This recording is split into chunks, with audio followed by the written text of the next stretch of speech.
શિવ છે. તેથી કોઈ પણ ધારામાં તમે વહેતા હો, પણ મહાદેવ આપ સૌનું મંગલ કરનારા છે. ભગવાન મહર્ષિ વેદવ્યાસજી તો શિવપુરાણ ગ્રંથમાં વેદનાઓ વ્યક્ત કરી છે કે કલયુગ આવતા માણસો કલયુગી ઉપજાવી કાઢેલા દેવતાઓની પૂજા કરશે, એમનું આરાધન કરશે. એવી વેદના વ્યક્ત કરી છે કે જેમના કુલ દેવતા, જેમના ઈષ્ટ દેવતા, જેની કુલ પરંપરામાં શિવ છે, એ પણ મહાદેવને છોડીને અન્ય સ્થાનો પર એ ભટકવા લાગશે.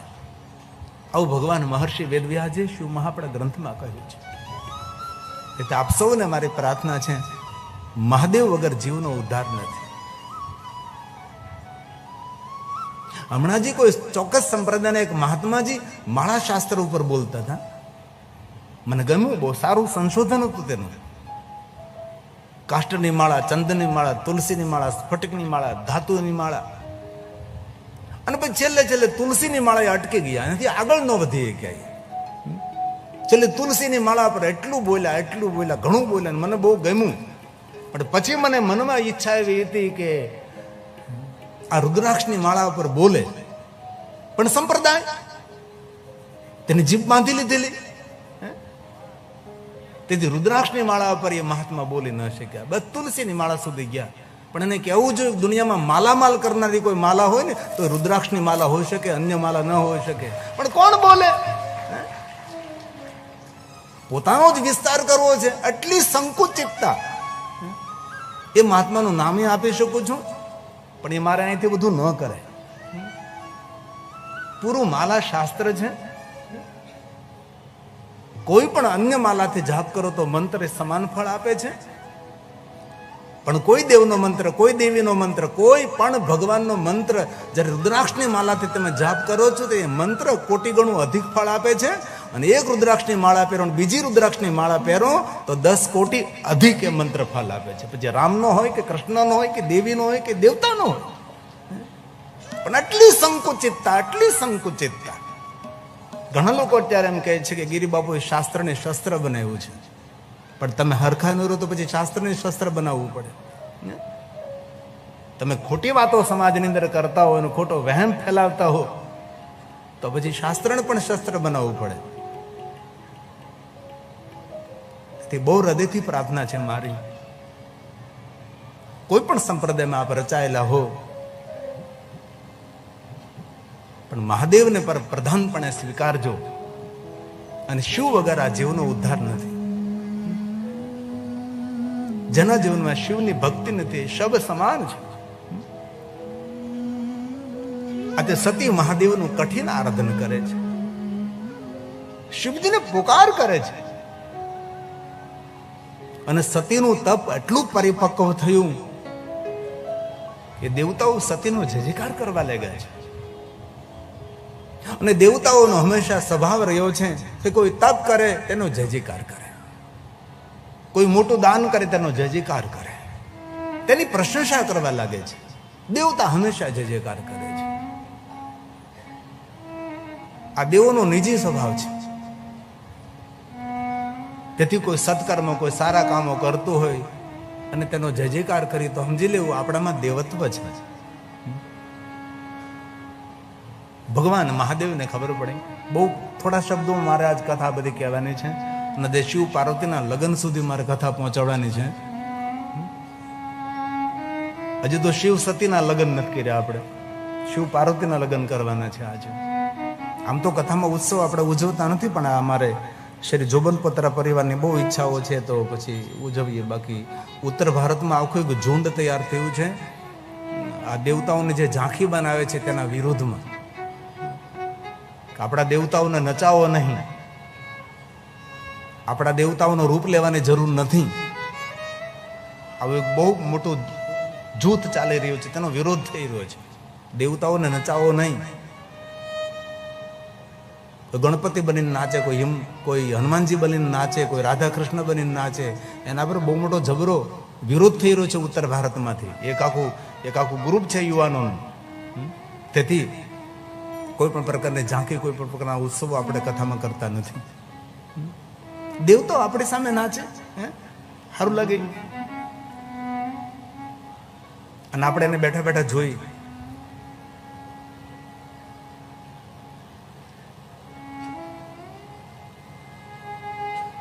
અને મહાદેવજી કૈલાસ પહાડને છોડી અને જ્યાં સતી તપ કરતા હતા ત્યાં મહાદેવ પધારે છે. દૂરથી શંકર ભગવાન જોવે છે. શ્વેત વસ્ત્રો પહેર્યા સતીએ, શ્વેત ભસ્મનું ત્રિપુંડ કર્યું છે અને મહાદેવનું આરાધન કરે છે. પહેલા પણ કહ્યું હતું, ફરીવાર કહું છું કે સોમવારના દિવસે શ્વેત વસ્ત્રો પહેરવા અને શ્વેત પુષ્પોથી મહાદેવનું પૂજન કરવું, શ્વેત નૈવેદ્ય મહાદેવને અર્પણ કરવું. આવું એક વ્રત છે ભગવાન મહાદેવજીનું. અને મહાદેવના ભક્તોએ સફેદ વસ્ત્રો પહેરવા જોઈએ. એવું નહીં કે, કારણ કે મહાદેવની સાધનામાં શ્વેત વસ્ત્રોની પ્રધાનતા છે. આમ તો જોઈએ તો ભગવાન શિવજીની ધજા પણ સફેદ જ હોય છે, પણ અન્ય કોઈ પણ ધજા ચડાવી શકે તેનો કોઈ વિરોધ નથી. દૂરથી મહાદેવ જોવે છે. સતીનું તપ જોઈને ભગવાન શિવ ખૂબ રાજી થયા છે અને મહાદેવજી સામે આવે છે. સતીનું ધ્યાન નથી કે સામે શંકર ભગવાન ઉપસ્થિત છે. સતી તો પોતાના ધ્યાનમાં લીન છે.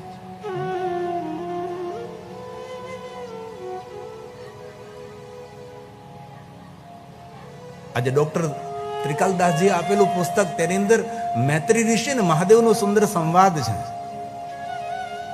મૈત્રી ઋષિ મહાદેવને પૂછે છે કે મહાદેવજી, આત્માના કલ્યાણ માટે શું કરવું જોઈએ?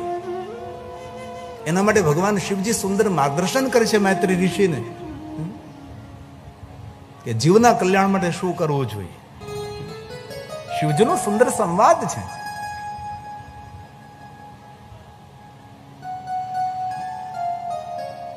મહાદેવ આજ સતીની પરીક્ષાઓ કરે છે, સાધુ બને છે. વયોવૃદ્ધ દિવ્ય મૂર્તિ ભિક્ષામ દેહી. સતી ધ્યાનસ્થ છે. બીજી વાર બોલું, ભિક્ષામ દેહી, ધ્યાનસ્થ. ત્રીજી વાર ભિક્ષામ દેહી. ત્યારે સતી પોતાના નેત્રો ખોલે છે અને ભિક્ષા માગવા માટેના 3 નિયમો છે કે 3 જ વાર માગી શકાય છે. પછી જો ગૃહસ્થ ન આપે તો તેને આંગણું છોડીને જતું રહેવું જોઈએ. સાધુ ઊભું ન રહેવાય. પછી અમે જયારે ભિક્ષાવૃત્તિ કરવા જઈએ ત્યારે અમને શીખવવામાં આવે કે આવી રીતે ભિક્ષા લેવા જવાનું. 3 વાર શબ્દ નાખવાની ને 3 વારમાં જો એ ન આપી શકે તો પ્રેમપૂર્વક આશીર્વાદ આપીને જવાનું, નિહાપો આપીને નહીં જવાનું. પછી અને આશીર્વાદ આપવાના કહે, કાંઈ વાંધો નહીં, ભગવાન તને સામર્થ્ય આપે, ભગવાન તને સમજણ આપે કે તને આપવાની ઈચ્છા થાય. સતીએ જોયું વયોવૃદ્ધ કોઈ દિવ્ય મૂર્તિ છે, પણ મનમાં સતી બહુ રાજી થયા કે હવે મને મહાદેવ મળી જશે. કેમ? ધન્ય બે સાધુ સંગતિ, બેની ભાગેરે મળ્યો મને સાધુ પુરુષનો સંગ. પ્રથમ ભક્તિ સંતન કર સંગા. હવે મને સાધુનું દર્શન થયું. હવે મહાદેવ મારાથી દૂર નથી. સાધુ ભગવાન નથી, સાધુ સેતુ છે. ભગવાન સુધી પહોંચાડનારું એક બ્રિજ છે. મનોમન સતી ખૂબ રાજી થયા. હવે મને મહાદેવ મળી જશે, હવે મને સાધુનું દર્શન થયું છે. હાથમાં ફલ લીધા છે. સાધુ, આ તો જંગલ છે ને, અહીંયા શું હોઈ શકે? આ ફલનો સ્વીકાર કરો તમે. સાધુ પૂછવા લાગે, તમે કોણ છો? દક્ષ પુત્રી છું, મારું નામ સતી છે, મહાદેવનું આરાધન કરું છું અને મારે મહાદેવને મળવું છે. સાધુએ પૂછ્યું, મહાદેવને મળીને શું કરવાના છે? નીચે દ્રષ્ટિ રાખીને કહ્યું કે આપ સાધુ છો એટલે સ્પષ્ટ કહું છું કે મારે મહાદેવ સાથે વિવાહ કરવા છે. અરે મહાદેવ સાથે વિવાહ? અને એ સાધુ વેશમાં સતીની માનસિક પરીક્ષાઓ લેવામાં આવે છે. શિવજી માટે ઉલટ સુલટ વાતો કરવા લાગે છે. સતીએ હાથ જોડીને કહ્યું, તમે જોવામાં સાધુ લાગો છો, પણ તમારા પ્રવચન ઉપરથી એવું મને લાગે છે કે તમે ભગવાન મહાદેવના દ્વેષી છો, ભગવાનના વિરોધી છો. તમે શિવજીને જાણતા નથી. મહાદેવ માટે આવું શા માટે બોલો છો? અને તમે શિવજીની નિંદા કરો. ન કેવલમ ભાવેત ભવેત પાપમ. જે મહાદેવની નિંદા કરે એ જ પાપી નથી, સાંભળીએ પણ મહાપાપી છે, એ પણ નરકનો ભાગી થાય છે. હે સાધુ, આ જોડું છું તમને મહાદેવની નિંદા શા માટે તમે કરો છો? અને તમે સાધુ વેશમાં છો. અને ભગવાન વ્યાસે આ ઘણા બધા શ્લોકોનું ગાયન કર્યું. ન કેવલમ ભાવિત પાપમ નિંદા કરતું, ન કેવલમ ભવેત પાપમ, સિર્ફ નિંદા કરનારો પાપી નિંદા કરતો શિવસ્ય હિ, જે ભગવાન શિવની નિંદા કરે છે તો છે જ. યો વે શૃણોતિ, યો વૈ શૃણોતિ નિંદા, એ પણ પાપી છે. તેથી ભૂલથી પણ મહાદેવની નિંદા કરવી તો નહીં, મહાદેવની નિંદા સાંભળવી પણ નહીં. શિવ મહાપડા ગ્રંથમાં 3 પાપોનું એવું વર્ણન કર્યું છે કે એ પાપોનું કોઈ પ્રાશ્ચિત જ નથી.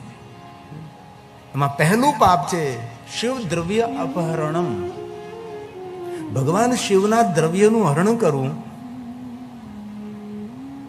એ પાપનું કોઈ નિવારણ નથી. એટલે શિવાલીમાં ચોરી કરવી એ શિવ દ્રવ્ય એવું નહીં. જગત કલ્યાણ માટે જે કેન્દ્રમાંથી દ્રવ્ય આવ્યું હોય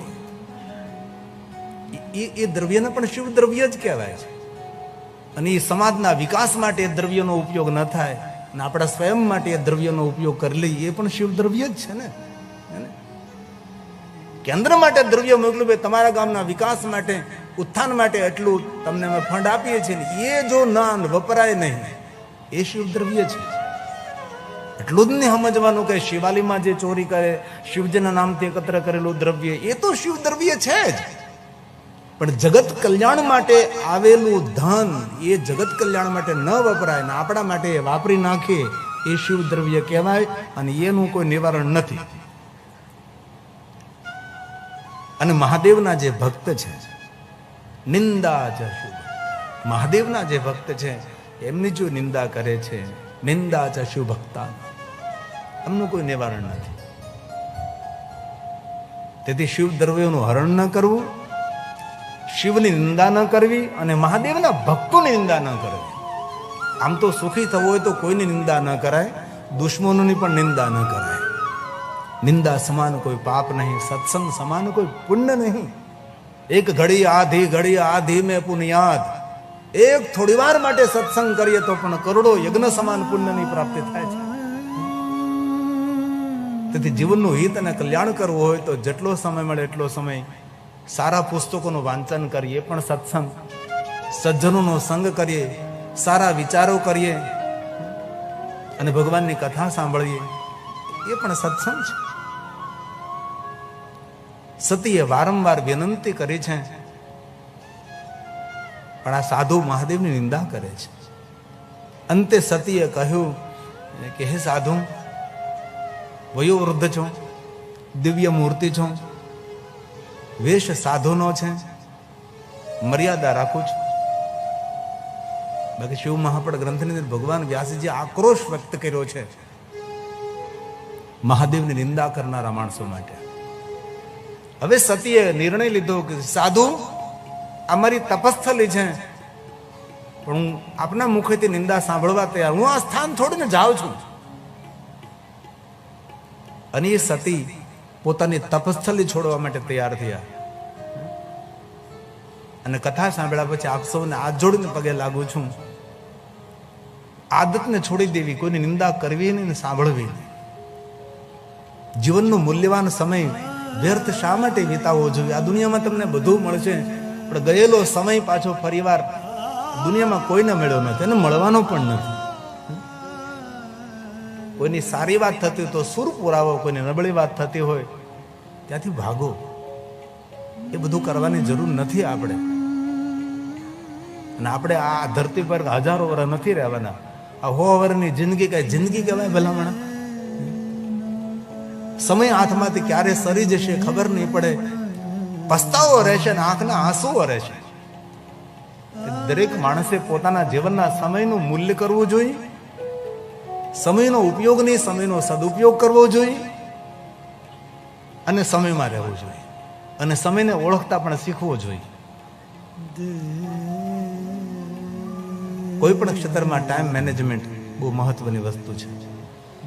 સમય પર થવું જોઈએ બધું છે. હવે સતી કહે છે હું જાઉં છું, તમે નિંદા કરો. અહીંયા ભગવાનની અદ્ભુત લીલા છે.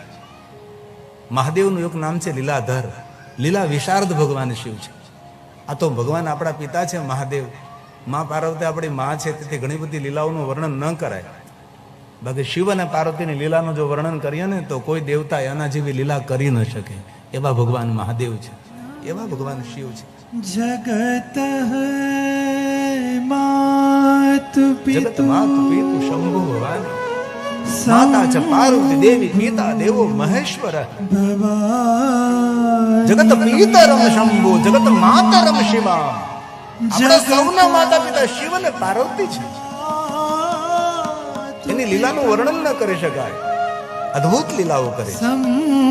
અરે જે વનમાં શિવ અને પાર્વતી લીલા કરતા હોય, વનમાં કોઈ પુરુષ પગ મૂકે એ નારી બની જાય. એ મહાદેવની લીલા છે. કાહુ બખાની તેહી સિંગારન કાહુ બખાની. હવે સતી આ જોડીને કહે છે કે સાધુ, બીજા કોઈ તો ધક્કા મારીને અપમાનિત કરીને અહીંથી દૂર કરો, પણ તમે સાધુ વેશમાં છો, તેથી મારે કાંઈ બોલાય નહીં તમારી સામે. સતી પોતાની તપસ્થલી છોડે છે. સતી એક કદમ ભરે છે ને સતી બીજું કદમ ભરવાની તૈયારી જ્યાં કરે છે ત્યાં સતીની સાડીનો છેડો ખેંચાયેલો જોયો છે, ખેંચાયેલો. એટલે સતીને સ્વાભાવિક એમ થયું કે કોઈ ઝાંખરામાં મારો સાડીનો છેડો ભરાઈ ગયો લાગે છે. સાડીનો છેડો આમ ખેંચાયેલો જોયો એટલે સતી સ્વાભાવિક પાછોડીને જોયું તો ભગવાન સ્વયં મહાદેવજી સતીની સાડીનો છેડો પકડીને ઉભા છે. એ ભગવાન શિવ છે, એ ભગવાન મહાદેવ છે. આવી સુંદર શિવજી લીલાઓ કરે છે. હવે સતી ભગવાન મહાદેવનું દર્શન કરે છે અને મહાદેવ કહે, સતી આપના મનમાં જે કાંઈ ભાવ છે એ બધા જ સાર્થક થશે. અને શિવજીના દરબારનું નામ છે ભાવ ભાવા કર્મ શિવાંગ. આપણા મનમાં જે ભાવ હોય અવસર આવતા મહાદેવજી ભાવ પૂરા કરે છે. તેથી ભાવ સારો રાખવો. અને સતીએ મહાદેવને કહ્યું નથી કે તમે મારી સાથે લગ્ન કરો, મારી સાથે વિવાહ કરો, એવું નથી કહ્યું. મહાદેવજીએ કહ્યું, સતી આપના મનમાં જે કાંઈ ભાવ છે એ બધા સાર્થક થશે. કારણ કે મહાદેવને કહેવાની જરૂર નથી.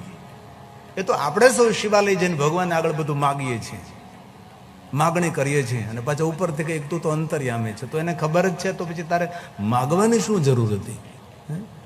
ભગવાનને માનતા કોણ કરે? જેનામાં શ્રદ્ધા અને વિશ્વાસનો અભાવ છે. પૂરું નરસિંહ મહેતાનું જીવન ચરિત્ર જુઓ. નરસિંહ મહેતાએ કોઈ દિવસ માનતા કરી? જલારામ બાપાએ માનતા કરી? તુકારામે માનતા કરી? અને આપણે તો વાત વાતમાં માનતા કરીએ કે હનુમાનજી મારું કામ કરી જાજો, હું તમને શ્રીફળ વધેરી નાખી. અને એ કામ થાય તો જ બધું શ્રીફળ વધેરવાનું, નકર નહીં. આપણી માનસિકતા ભગવાન સાથે કેવી જોડાયેલી છે એ આપણે પોતાએ ઓળખવાની જરૂર છે. હવે સતીએ ભગવાન મહાદેવની સામે કાંઈ માંગ્યું નથી, બસ હાથ જોડીને સતી ઉભા રહ્યા છે. ત્યારે મહાદેવજીએ કહ્યું કે હે સતી, અવસર આવતા તમારા ભાવો પૂર્ણ થશે. અને હે ભગવાન, હું માગો ને તો આપે, એ તો માગણી કહેવાય છે. હે મહાદેવ, તારી શ્રેષ્ઠ છે, તારા ભક્તોને તે માગવાનો અવસર નથી આપ્યો.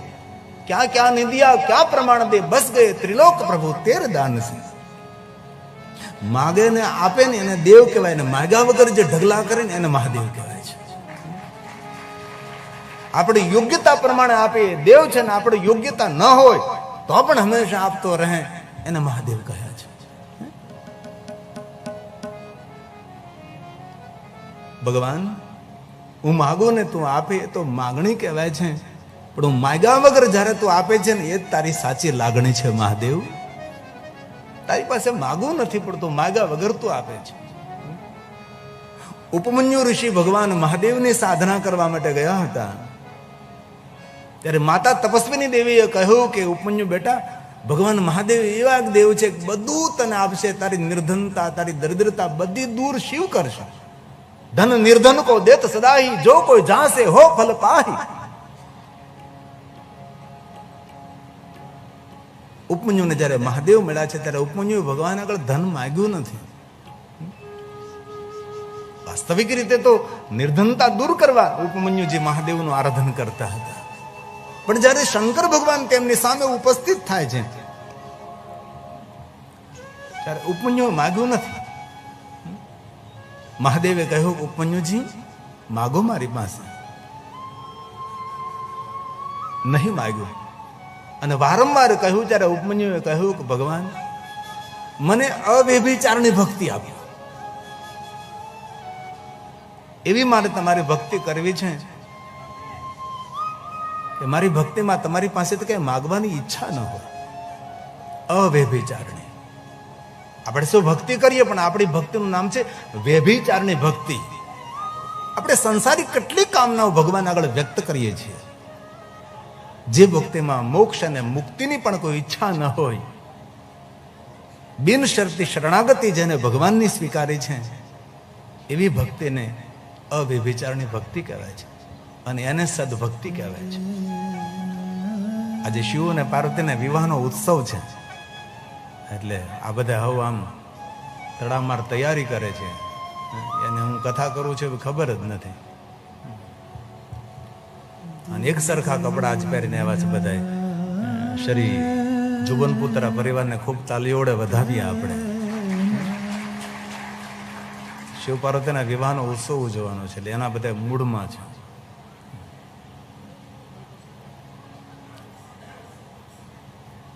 સતી પોતાનું તપ પૂર્ણ કરી પ્રજેશ નગરમાં આવે છે. નગરવાસીઓ સુંદર સ્વાગત કરે છે.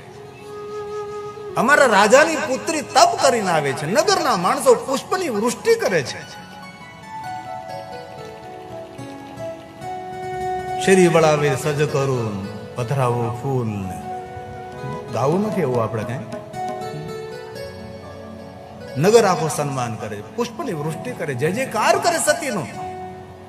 ચારો તરફ સતીનો જય જયકાર. અમારા રાજા દક્ષ મહારાજની પુત્રી જંગલમાં તપસ્યા કરીને આવી છે. નગરે સ્વાગત કર્યું, સન્માન કર્યું છે નગરે. પણ જુઓ તમે થોડી વાર માટે ધ્યાન આપજો.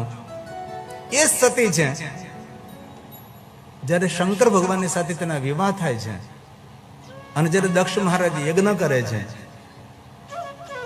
અને દક્ષ મહારાજ શિવજીને નિમંત્રિત નથી કરતા અને સતી જ્યારે પ્રજેશનગરમાં આવે છે એ જ નગરના લોકો સતીનું કેટલું અપમાન કરે છે. નહીં બોલવા જેવા શબ્દો સતીને સંભળાવા લાગે છે. એ જ નગર છે, એ જ નગરના લોકો છે, એ જ રસ્તાઓ છે, કાંઈ બદલ્યું નથી.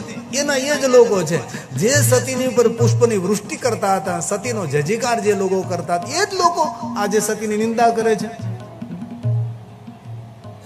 તેથી જીવનમાં જેને આગળ જવું હોય એને કોઈની પ્રશંસા સાંભળવાની જરૂર નથી અને કોઈની નિંદા પણ સાંભળવાની જરૂર નથી. આ સતીને જીવનમાં વિચિત્રતા છે. અને તમે જુઓ સતીના જીવનમાં એક વિશેષતા કેવી કે સતી જ્યારે મહાદેવની સાથે પરિણ્યા ત્યારે બાપ વિરોધી નીકળ્યો. દક્ષ મહારાજ હંમેશા શંકરજીનો વિરોધ કર્યો છે. અને સતીનો બીજો જન્મ તેહી કારણ હિમગીરી ગુરુ જાય જન્મે પાર્વતી તન પાઈ. એ સતીનો બીજો જન્મ નગારી હિમાલયને ત્યાં થાય છે. માતા મેનાવરી તેને ત્યાં ત્યારે મહાદેવના વિરોધમાં મેના નીકળ્યા. માં આ સતીને માતા જગદંબાને સ્વયંને જો સરખું ન મળતું તો આપણને કઈ રીતે સરખું મળવાનું છે? વિડમણા તો રહેવાની જ છે. પાર્વતી તરીકે ભગવાન મહાદેવને જયારે પરણતા ત્યારે માએ વિરોધ કર્યો શંકર ભગવાનનો, મેનાએ. અને શંકર ભગવાન સાથે પરિણા જ્યારે સતી ત્યારે પિતા વિરોધમાં ચાલતા હતા. તેથી પારિવારિક જીવન, વ્યવહારિક જીવન આવું જ રહેવાનું છે અને તેમાંથી આપણે પાર પડવાનું છે. હવે સતી પોતાના માતા વીરણીને કહે છે, માં, મહાદેવે મને વચન આપ્યું છે, શંકર ભગવાન મારી સાથે વિવાહ કરશે. દક્ષ મહારાજને કહેવામાં સપ્તઋષિ ગર્ગાચાર્ય મહારાજ, બૃહસ્પતિ દેવ, નારદજી સૌ પધારે છે. વિવાહ પત્રિકા તૈયાર થાય. સપ્તઋષિ ગર્ગાચાર્ય મહારાજ, નારદજી, બૃહસ્પતિ સૌ ભેગા મળી વિવાહ પત્રિકા લઈને ભગવાન મહાદેવની પાસે જાય છે. અને અહીંયા દક્ષ મહારાજ વિશ્વકર્માજીને કહે છે કે વિશ્વકર્માજી, મારા પુત્રી સતીના વિવાહ છે. નગર તો સુંદર છે જ, એ સુંદરતામાં વૃદ્ધિ કરો આપ. અને વિશ્વકર્માજી પ્રજેશ નગરની સુંદરતામાં વૃદ્ધિ કરવા લાગ્યા છે. સુંદર વિવાહની તૈયારીઓ થાય છે. અહીંયા વિવાહ પત્રિકા લઈને મહાદેવની પાસે સપ્ત ઋષિઓ જાય છે. પ્રભુ, વિવાહની તૈયારી કરો. ભગવાન શિવ કહે, કોણ તૈયારી કરે? ન માતા, ન પિતા, ન બંધુ, ન મિત્ર, ન ગુરુ, ન એવી શિષ્ય કોઈ નહીં. જાઓ ઋષિઓ, વિશ્વના દરેક દેવી દેવતાઓને, દેવગણોને સૌને નિમંત્રિત કરો કે મારા વિવાહમાં સૌ પધારે. સૌને નિમંત્રણ, આમંત્રણ. વિશ્વના દેવતાઓ કૈલાસમાં પધારે છે. ઇન્દ્ર, ઇન્દ્રાણી, બ્રહ્મા, બ્રહ્મણી, વિષ્ણુ, લક્ષ્મી, વરુણ, કુબેર આદિ આદિ દેવતા, સર્વ દેવતા, કિન્નરો, ગાંધર્વો, ઋષિ, મુનિ સૌ પધારે છે. સુંદર રીતે શૃંગાર કરીને આવે છે વિવાહમાં. પણ ભગવાન મહાદેવ પથ્થરની શિલા પર બાબા નંગ ધડંગ, દિગંબર હો તો એસા હો, વરદાતા હો તો એસા હો, શિષ્ય મંદાગ્નિ ધારી ભાલ ચંદ્ર ત્રિલોચન, પંચકર પ્રસન્નાત્મા દશ બાહુ ત્રિશુલ. આવા ભગવાન શિવ છે. પ્રસન્ન મુખ મુદ્રાથી સૌનો સત્કાર કરે છે, સૌને આવકારે છે, સૌનું સ્વાગત કરે છે. અંગ પર એટલી ભસ્મ લગાવેલી છે કે ભસ્મ અંગ. ભ્રુવ ઉપર નીચે કરે તો નીચે ભસ્મ ગીરે છે. મોટા મોટા સર્પોને ધારણ કરેલા છે. વાસુકે કંઠ ભૂષણમ પન્નગ ભૂષણમ. અંગ પર એટલા તો સર્પ લપેટાયેલા છે, વીંટાયેલા છે. જાણે ચોમાસાનો પેલો વરસાદ પડ્યો હોય અને કોઈ રાફડામાં પાણી જાય, રાફડામાં જ્યારે સર્પો બધા નીકળે, આખો રાફડો જેને સર્પોથી ભરાઈ જાય, લપેટાઈ જાય, એવી રીતે ભગવાન શિવજીના અંગ ઉપર સર્પો છે. વ્યાલા, વ્યાલા નામ પતિએ નમઃ, વ્યાલ પ્રિયાય નમઃ. વ્યાલનો અર્થ થાય સર્પ. સર્પો મહાદેવને પ્રિય છે ને સર્પોના ઈષ્ટદેવ ભગવાન મહાદેવ છે. નાગકુળમાં કોઈની પૂજા થતી તો મહાદેવની થાય છે. પૂરા નાગકુળની રક્ષા કરનારા શિવ છે. જ્યારે નાગકુળને નષ્ટ કરવામાં આવતું હતું, નાગકન્યાઓને લૂંટવામાં આવતી હતી, ત્યારે પ્રધાન નાગો મહાદેવની પાસે ગયા અને ભગવાન શિવજીએ સૌની રક્ષા કરી છે. તેથી નાગકુળમાં નિર્ણય લેવામાં આવ્યો કે અમારા નાગકુળના ઈષ્ટદેવ મહાદેવ આપ રહેશો, અમે આપની પૂજા નાગેશ્વર મહાદેવ લિંગ તરીકે કરશું. તેથી આપણું એક જ્યોતિર્લિંગ છે નાગેશ્વર મહાદેવ. નાગકુળના ઈષ્ટદેવ મહાદેવ છે. અને ભૂલથી પણ કોઈ દી નાગની હત્યા ન કરવી. અત્યારે વૈજ્ઞાનિકોએ જાહેર કર્યું છે કે ધરતી પર જો નાગ, સર્પ નહીં રહે તો માનવ જાત જીવિત નહીં રહે. માનવ જાતને જીવિત રાખવા માટે સર્પોને જીવિત રાખવા બહુ આવશ્યક છે. તેથી અત્યારે નાગને મારવો એ ગુનો બને છે. તેથી વાડીમાં, ખેતરમાં કોઈ જગ્યાએ નાગ નીકળે તો તેના પકડવાવાળા નિષ્ણાંતોને બોલાવી અને કોઈ સારી જગ્યાએ એને છોડી દેવો જોઈએ જંગલમાં, તેને મરાય નહીં. તેથી આપણે ઋષિમુનિઓએ પહેલેથી નાગ પાંચમનો મહિમા ગાયો કે નાગદેવની પૂજા કરવી નાગ પાંચમને દિવસે. અમારે મહાકાલેશ્વર જ્યોતિર્લિંગની ઉપર એક નાગેશ્વર મહાદેવ બિરાજે છે અને વર્ષમાં એક જ વાર શિવજીની પૂજા થાય, નાગ પાંચમને દિવસે થાય છે. ઉજ્જૈન મહાકાલેશ્વર મહાદેવને ઉપર પણ એક ભગવાન મહાદેવનું શિવ સ્થાન છે. ત્યાં કોને જવા દેવામાં નથી આવતા, અને વર્ષમાં એકવાર એની પૂજા થાય નાગ પાંચમને દિવસે. તેથી ઋષિઓ આપણા દીર્ઘ દ્રષ્ટિવાળા, દિવ્ય દ્રષ્ટિવાળા હતા, પ્રકૃતિને સમજતા હતા, મંત્ર દ્રષ્ટા હતા, ભૂત ભવિષ્યને પૂર્ણ રીતે જાણનારા હતા. એ આપણા ઋષિ મુનિઓ હતા. હવે દેવતાઓ પછી ભગવાન શિવને શૃંગાર કરે છે. સુંદર કથા છે. અને ભગવાન મહાદેવનો શૃંગાર થાય. વિષ્ણુ ભગવાને પિતાંબર પહેર્યું છે, બ્રહ્માજી ઉપવસ્ત્ર આપ્યું છે, કુબેરે સોના ચાંદી હીરા મોતીના આભૂષણો આપ્યા છે, જટા બરાબર કરી છે. નારદજીએ કહ્યું ભસ્મ દૂર કરો ભગવાન શિવજી. ભસ્મને અલગ કરવામાં આવી. ભગવાન શિવજીનું સુંદર દર્શન થયું. ત્યારે દેવતાઓ કહેવા લાગ્યા ભગવાન આજ ખબર પડી કે તમે ગૌરવ વર્ણ છો. અત્યાર સુધી તો ખબર જ નહીં હતી તમારે વર્ણ કેવું છે, કારણ કે ભસ્મ જ એટલી લગાડેલી હતી, તમે કાળા છો કે ઉજળા છો કે ગોરા છો કે શામ છો ખબર જ ન પડે. આજે ખબર પડી કે તમે તો ગૌરવર્ણ છો. તેથી આપણે આરતીમાં રોજ માટે ગાતા હોય છે. જ્યારે ભગવાનની આરતી કરીએ ત્યારે આપણે નિયમિત ગાતા હોય છે. कर्पूर गौरम करुणावतारम संसार सारम भुजगेन्द्रहारम सदा वसंतम हृदयारविंदे